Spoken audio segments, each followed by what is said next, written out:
기독교에서 이번 한 주간을 그 고난 주간으로 지킵니다. 십자가에서 고난당하시고 죽으시는 예수님을 깊이 묵상하는 주간이 고난 주간이죠. 그런데 저는 이번 고난 주간에는 예수님이 당한 고난보다도 우리 성도들이 당하는 그 고난에 대해서 한번 생각해 보고자 합니다. 우리가 오늘 그 시편 31편을 함께 같이 읽었습니다. 이 시편 31편에는 고난에 깊이 빠진 한 사람이 후적거리면서 고통당하는 그런 모습을 보게 됩니다. 왜 그 사람이 그렇게 고통을 당하는지 설명이 없습니다. 또 구체적으로 어떤 고난을 당하는지도 말하지 않습니다.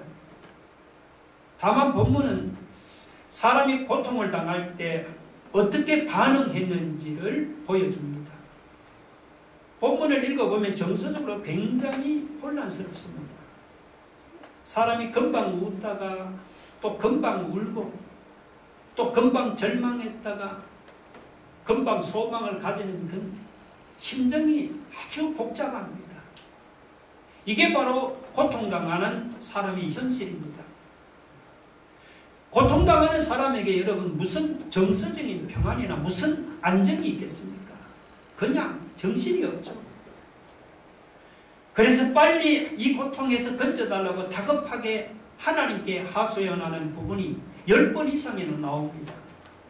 그런가 하면 자신이 불행해진 상황을 앞에 놓고 너무나 탄식하고 괴로워하고 고통스러워하는 장면이 9절과 10절에 나옵니다. 고통 중에는 자신의 비참한 현실을 앞에 놓고 눈이 쇠하도록 눈물로 밤을 지새우는 모습이 나옵니다. 그뿐입니까? 원수의 비방을 듣고 두려움으로 떨고 있는 소심한 자신을 보게 됩니다. 13절에 보면 내가 무리의 비방을 들었으므로 사방이 두려움으로 감사했나이다. 사방이 두려움으로 감사했나이다. 간교한 사람들이 자기를 죽이려고 함정을 파는 상황에서 자신은 어떻게 할 수 없는 무기력함을 느끼면서 두려움과 공포에 쌓여있는 소심한 모습을 그대로 드러내고 있습니다. 그뿐입니까? 17절과 18절에는 원망과 복수의 소리가 나오지요. 주여 저 악한 자들을 서울에서 잠잠하게 하옵소서. 저 교만하고 완악한 자들을 말 못하는 벙어리가 되게 하소서.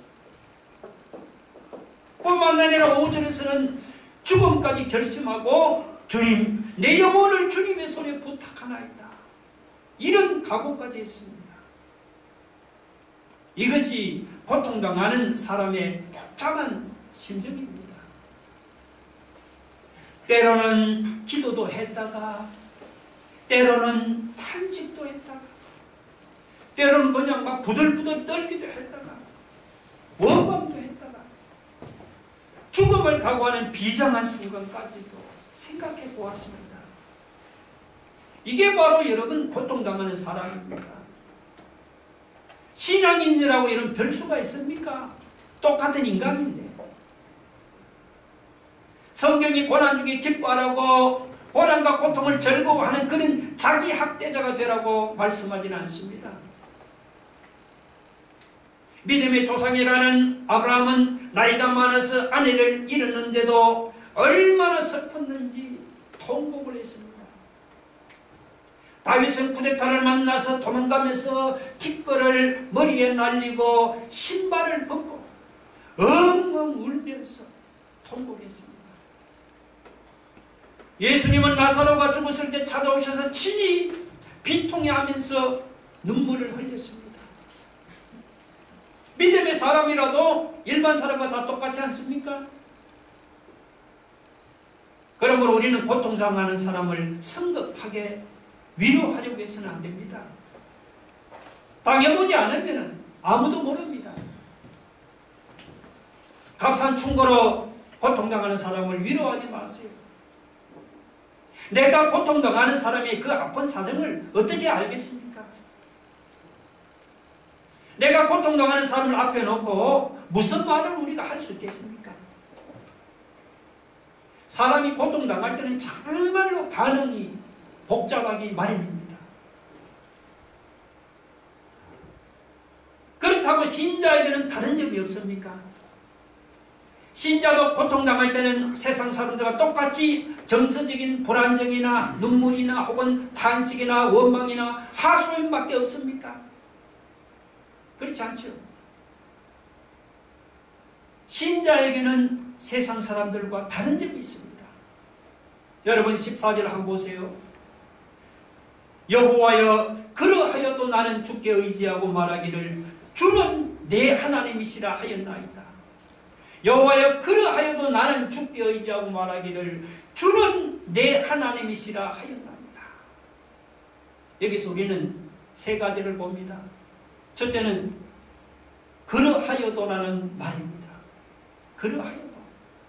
영어로는 but라는 한마디 말로 끝나지만 우리말로 이 그러하여도에는 굉장히 깊은 의미가 담겨 있습니다. 무슨 말입니까? 조건 없이라는 그런 말입니다. 내가 아무리 고난 중에 괴로워하고 고통당해도 온 천지가 아무리 깜깜하고 어두워도 그러하여도 주님 하면서 하나님을 부르는 자세를 말합니다. 예수님을 잘 모르는 사람이나 혹은 세상 사람들은 조금만 어려움을 당해도 이 그러하여도가 없어집니다. 그런데 이 시인은 그러하여도 그렇게 될지라도 내가 고난 중에 고통당하고 괴로울지라도 하나님 앞으로 나아갑니다. 이런 자세를 취했습니다. 여러분 그 아우슈비츠 포로 수용소를 아십니까? 제2차 세계대전 동안에 독일군이 600만 명의 유대인을 비참하게 죽인 그 악명 높은 포로 수용소 아닙니까?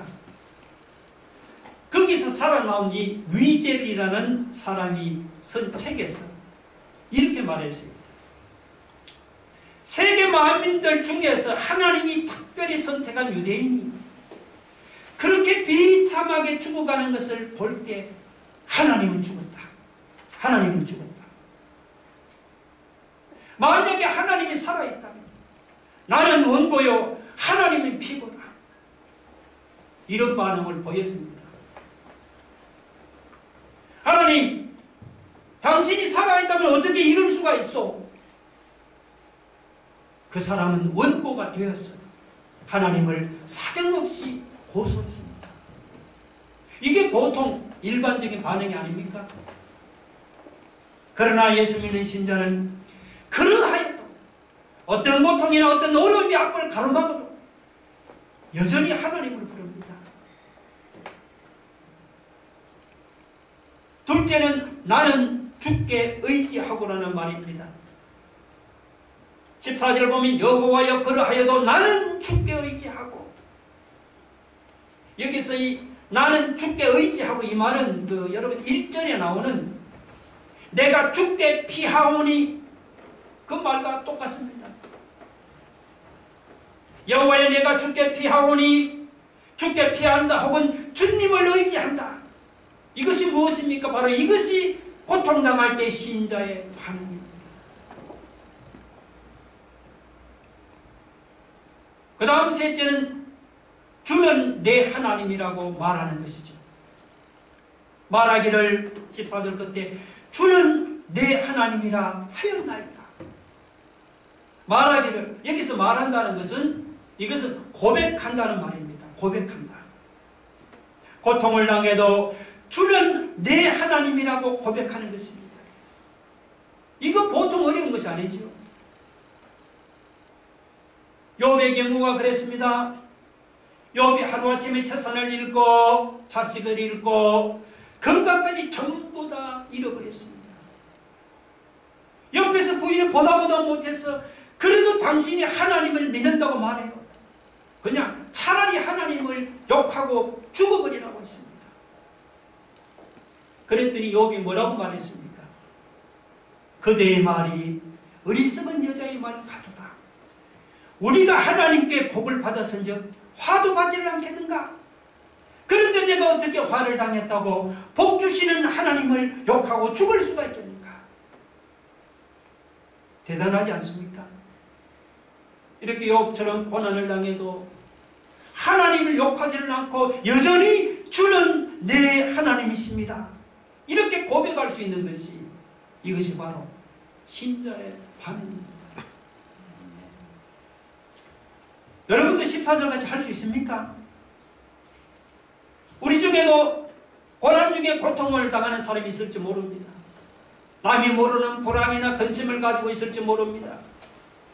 예수 믿기만 하면 한순간에 모든 것이 바꾸어지고 내가 원하는 대로 될 것 같았는데 1년이 지나고 2년이 지나도 사태는 진전이 안 되고 더 어려워지는 것을 느낄지 모릅니다. 과연 그럴 때 여러분도 이런 반응을 보일 수 있습니까? 그러하여도 나는 주께 의지하고 말하기를 주는 내 하나님이십니다. 이런 반응을 여러분 보일 수 있습니까? 하나님은 이런 사람을 보시고 돌아보십니다. 하나님은 고난 중에 우리의 기도를 들으시는 것보다 먼저 고난 중에 우리의 반응을 보시고 우리의 태도를 보신다는 사실을 여러분이 믿으시 바랍니다.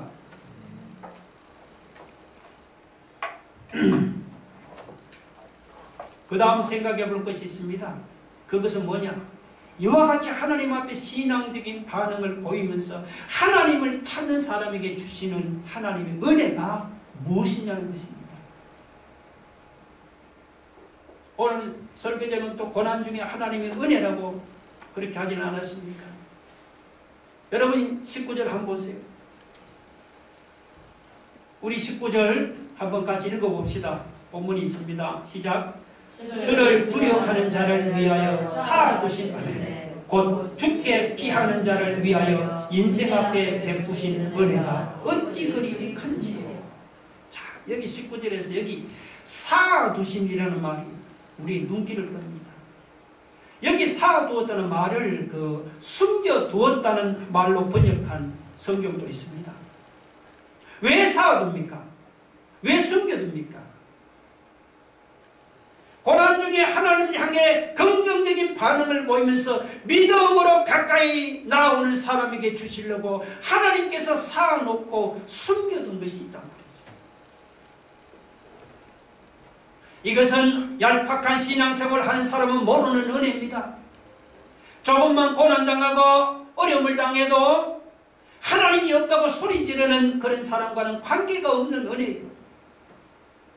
무엇을 하다가 조금만 손해를 보아도 내가 괜히 예수를 믿었나 보다 이렇게 불평하는 사람과는, 그런 사람들은 전혀 모르는 그런 은혜란 말이죠. 하나님께서 비밀리에 쌓아두시고 숨겨두신 은혜가 있습니다. 그러면 도대체 이것이 무엇입니까? 우리가 시편 31편 전체를 읽어보면은 재밌는 장수가 두 곳 나옵니다. 하나는 뭐냐 하면은 넓은 곳입니다. 자, 여러분 8절 한번 보세요. 나를 원수의 수중에 가두지 아니하시고 내 발을 넓은 곳에 세우셨습니다. 거기 내 발을 넓은 곳에 세우셨습니다. 또 하나는 어떤 곳이냐? 은밀한 곳입니다. 자, 20절 보면 주께서 그들을 주의 은밀한 곳에 숨기사. 그랬죠? 그렇습니다. 고난 속에서 하나님을 바라보는 사람에게 쌓아두신, 하나님이 쌓아두신 은혜는 뭐냐 하니까 넓은 곳과 은밀한 곳입니다.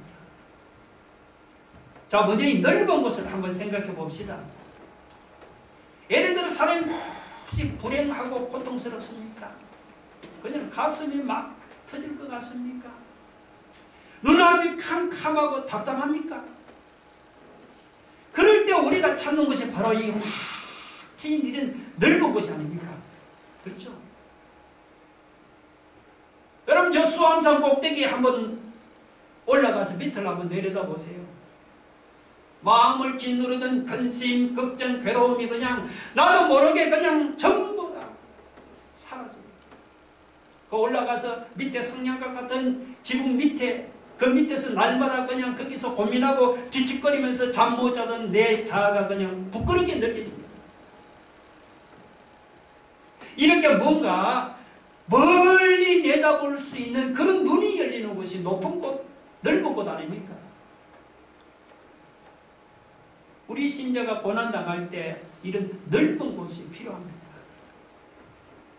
그럼 구체적으로 어떤 것입니까? 저는 오늘의 고난을 딛고 내일을 바라보는 소망이 바로 이 넓은 곳이라고 봅니다.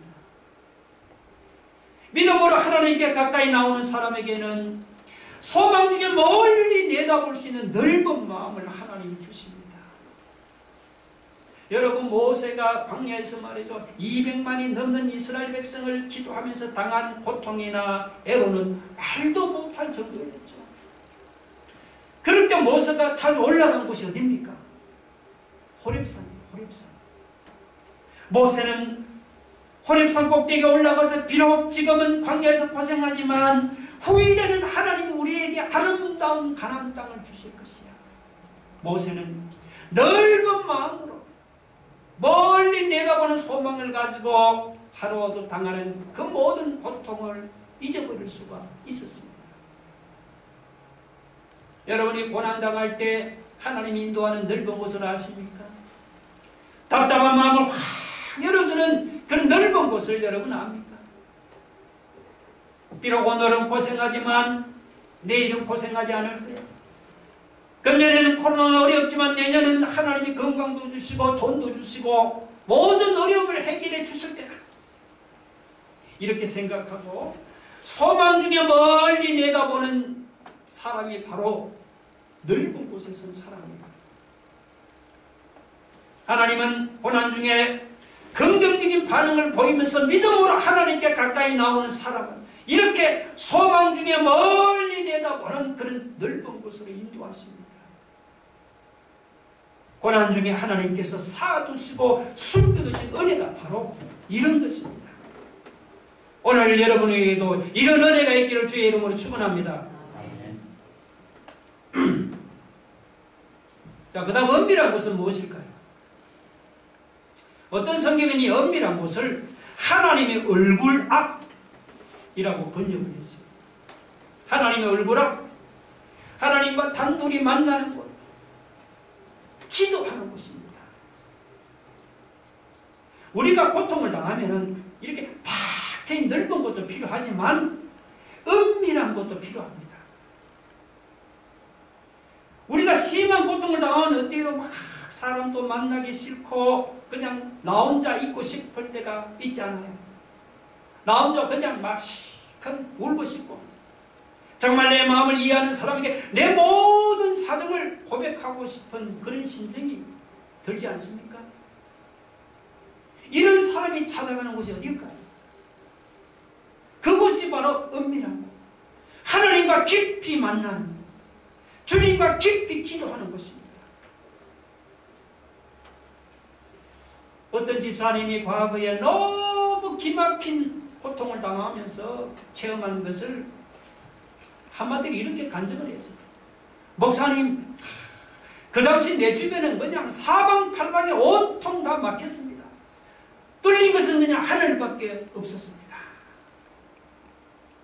그 뚫린 곳을 향해서 우리가 다다를 수 있는 곳이 바로 하나님의 존재입니다. 그 은밀한 곳이 주님과 깊이 만나는 기도의 장소입니다. 하나님은 고난당하는 사람이 그를 의지할 때 그를 그 은밀한 곳으로 인도하십니다. 그 은밀한 곳에서 우리는 여러분 고난을 감사로 바꾸는 능력을 체험하게 됩니다. 내가 당하는 어려운 고통이나 눈물이나 괴로움을 하나님 앞에서 여러분 감사로 표현할 수 있는 능력, 이런 놀라운 능력을 우리가 그 은밀한 곳에서 기도하는 중에 받게 됩니다. 여러분은 고난을 감사로 표현할 수 있습니까? 고난 속에서 하나님을 찬송할 수 있습니까? 고난 속에서 주여 그러하여도 하나님은 내 하나님이라고 여러분 고백할 수 있습니까? 고난 속에서 하나님이 주시는 평안을 유지할 수 있습니까? 우리는 하나님의 존재, 하나님의 얼굴 앞에서 은밀한 곳에서 우리는 그런 능력을 체험하게 되는 것입니다. 할렐루야. 우리가 당하는 고난이 우리를 그 은밀한 곳으로 인도해 줍니다. 그리고 우리가 그 은밀한 곳에서 기도할 때 악한 자들의 모든 계교가 무너지는 것을 보게 됩니다. 나를 해하려고 하는 사람들이 나중에는 자기들이 꾀에 자기들이 빠지는 것을 보게 됩니다. 여러분, 압살롬이 반란을 일으켜갖고 다윗이 도망갈 때 누가 다윗에게 소식을 전해주었습니다. 무슨 소식입니까? 한때 다윗의 신복이여 전략가였던 이 아히도벨이 다윗을 향해서 반기를 들었다는 그 소식을 전해줬습니다. 그걸 듣는 순간 다윗은 가슴이 그냥 두려움으로 철렁 내려앉았습니다. 그럴 때 다윗은 하나님 앞으로 나가서 저 아히도벨의 계략과 음모가 무너지게 해달라고 하나님 앞에 기도했습니다. 다윗이 은밀한 장소에 나가서 하나님 앞에 엎드려 기도했더니, 간구했더니 나중에 어떻게 됐습니까? 그 전략가였던 아히도벨이 자기가 계획한 대로 일이 안 이루어졌다고 그냥 자살해버렸습니다. 전략가 아히도벨의 자살이 결국에는 압살롬의 멸망을 가져왔습니다. 여러분, 하나님이 하시는 일이 참 이렇게도 이상합니다. 내가 전혀 기대하지 못하고 예측하지 못하던 방법으로 하나님 나를 고난에서 끌어내는 것을 보는 거예요. 언제 하나님이 그렇게 하십니까? 내가 하나님의 은밀한 곳에서 기도할 동안에 하나님이 다 그렇게 하십니다. 어려워 보였던 것이 갑자기 쉬워지고, 캄캄하게 보이는 것이 갑자기 빛이 환하게 비치고, 입구가 전혀 안 보이는 것이 갑자기 입구가 활짝 열립니다. 이것이 뭡니까? 바로 고난 중에 하나님이 쌓아두시고 숨겨두신 은혜가 바로 이런 은혜입니다. 오늘 우리에게 이런 은혜가 있기를 주님의 이름으로 축원합니다. 끝으로 하나님이 고난당하는 성도에게 요구하는 것이 있습니다. 첫째는 뭐냐? 너희 모든 성도들아 여호와를 사랑하라는 것입니다. 23절 보세요, 여러분. 너희 모든 성도들아 여호와를 사랑하라. 고난당한다고 하나님을 사랑하지 않아도 되는 것입니까? 아닙니다. 하나님은 성도들이 고난을 당해도 무조건 주님, 내가 주님을 사랑합니다, 이런 말을 듣기를 원하십니다. 하나님을 사랑하는 것이 우리 신적에는 아주 독특한 것입니다. 지금 생각하면 내가 지난날 고난당할 때도 하나님 앞에 감사하는 것이 있었습니다. 주님, 나에게 이런 어려움이 있어서 한마디 말할 수 있는 것은 그래도 저는 하나님을 사랑합니다. 여러분, 신자가 이렇게 말할 수 있는 것이 내가 하는 것이 아니고 그것은 하나님이 주시는 은혜입니다. 둘째는 뭐죠? 강하고 담대하라는 것입니다. 24절 보면 여호와를 바라는 너희들아 강하고 담대하라. 강하고 담대하라. 하나님께서 고난당하는 자기 자녀들에게 요구하는 것이 있다면 비겁하지 말라는 것입니다. 절망하지 말라는 것입니다. 만약에 신자가 고난을 당할 때 비겁하거나 절망한다면 그것은 뭐죠? 하나님이 죽었다는 부고장이나 다름없습니다. 하나님은 불 가운데서도 우리와 동행하시고 물 가운데로 지날 때도 우리와 함께 하신다고 약속을 했습니다. 요한복음 16장 33절 같이 한번 볼까요?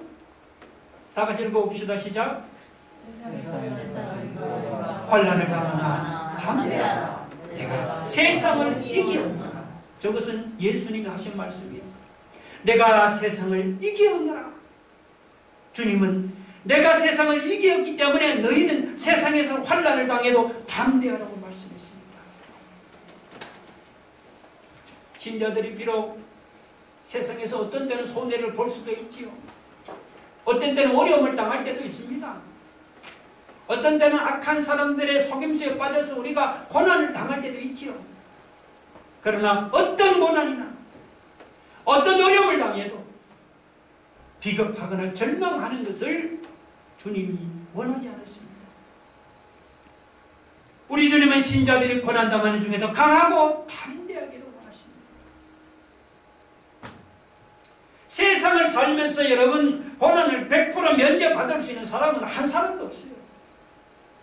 누구나 고난은 각오하고 있어야 합니다. 또 고난이 그치면은 하나님 주시는 형통이 있다는 것도 우리는 잘 압니다.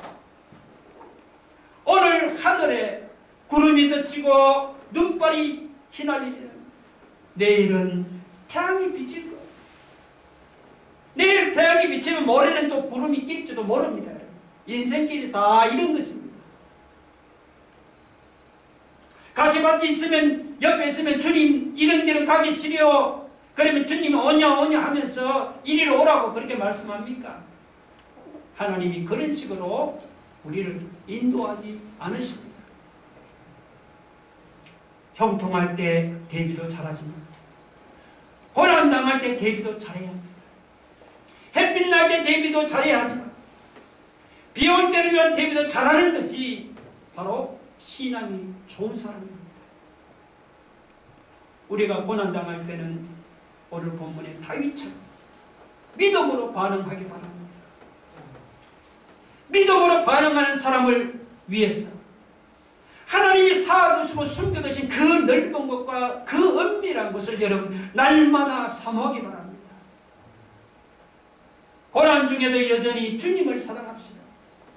고난 중에 비겁하거나 절망하지 말고 다윗처럼 강하고 담대할 수 있기를 주님의 이름으로 축원합니다. 오늘 저와 여러분에게 이런 하나님의 은혜가 있기를 주의 이름으로 축원합니다. 우리 함께 다 같이 눈을 감고 기도하겠습니다. 여러분, 하나님은 우리에게 고난 중에도 여전히 하나님을 사랑하고 강하고 담대하라고 요구했습니다. 고난당해도 그러하여도 우리는 여전히 하나님을 부르고 주께 의지하고 여전히 주는 내 하나님이라고 고백하는 것입니다. 고난당하는 성도를 위해서 하나님이 쌓아놓고 숨겨두신 은혜가 있다고 했습니다. 소망 중에 멀리 내다보는 넓은 곳으로 인도하고 고난을 감사로 바꾸는 능력을 체험하는 은밀한 곳에 숨기는 은혜죠. 우리 모두 고난 중에 하나님이 쌓아두시고 숨겨두신 그 넓은 곳과 은밀한 곳을 날마다 사모하며 살아가게 하옵소서. 우리 한번 다 같이 통성히 기도하겠습니다. 할렐루야. 하나님